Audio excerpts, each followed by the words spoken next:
Assalamualaikum dan salam sejahtera. Anda bersama saya dalam siaran khas hari ini.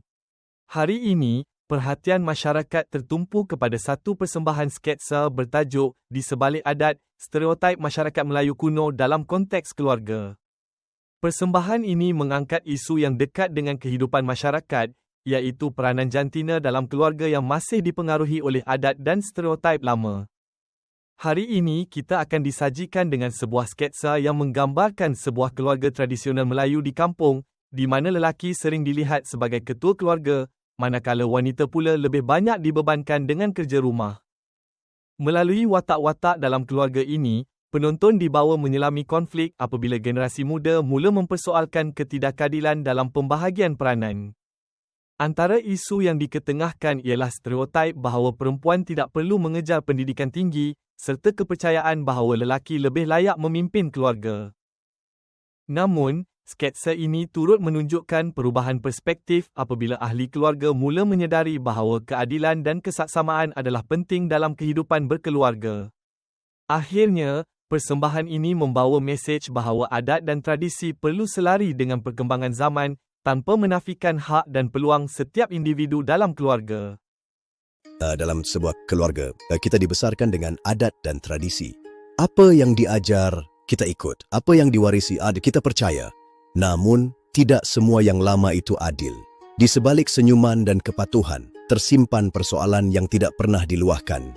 Hari biaya kita akan melihat sebuah kisah tentang keluarga, tentang peranan, dan tentang keberanian untuk berubah. Dalam rumah ni, lelaki tetap ketua. Dari dulu sampai sekarang. Betul tu ayah.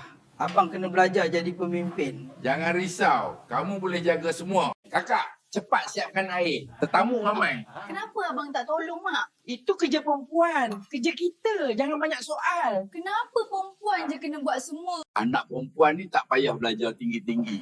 Nanti kahwin juga. Yelah, yang penting pandai jaga suami. Abang kena sambung belajar. Harapan keluarga. Kalau adik perempuan kau ni nak belajar tinggi macam abang tak boleh. Betul tu, perempuan duduk kat dapur je. Ikut saja adat. Hidup akan senang. Aku penat. Dari kecil kita ikut je. Akak pun tak nak hidup macam ni selamanya. Kalau kita tak bersuara, benda ni takkan berubah. Ini untuk keadilan kita bersama. Adik tak nak tengok abang jadi anak derhaka nah. Aku cuma ikut apa ayah ajar. Tapi abang tak pernah cuba faham kita. Apa yang bising-bising ni? Ayah, kenapa perempuan tak diberi peluang sama?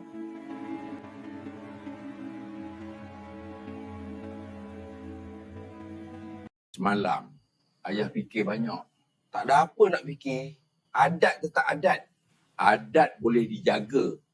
Tapi keadilan juga penting. Anak-anak perempuan di belakang. Kalau kamu nak belajar, Ayah izinkan. Saya pun akan bantu. Bukan jadi ketua aja. aku pun boleh tolong kerja dapur. Adat membentuk siapa kita hari ini. Tetapi keadilan menentukan siapa kita akan jadi esok. Stereotip yang diwarisi tidak semestinya harus diteruskan. Kerana dalam sebuah keluarga, tiada yang lebih tinggi, tiada yang lebih rendah. Yang ada, ia hanyalah saling memahami, saling menghormati dan saling memberi peluang. Keberanian untuk berubah mungkin bermula dengan satu suara kecil, tetapi kesannya mampu mengubah seluruh generasi. Tanpa sadar, kita masih mewariskan pola patriarki kepada anak-anak masa depan. Lelaki dipuja, dianggap paling berkuasa. Wanita perlu tunduk, perlu sentiasa menyesuaikan diri mereka.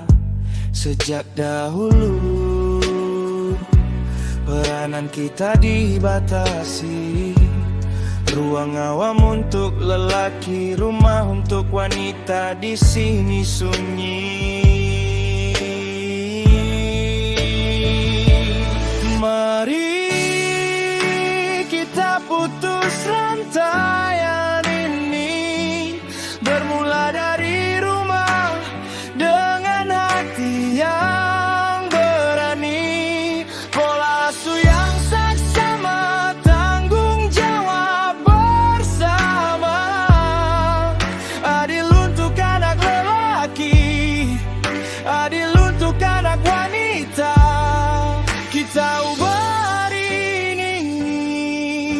untuk masa depan yang lebih bermakna.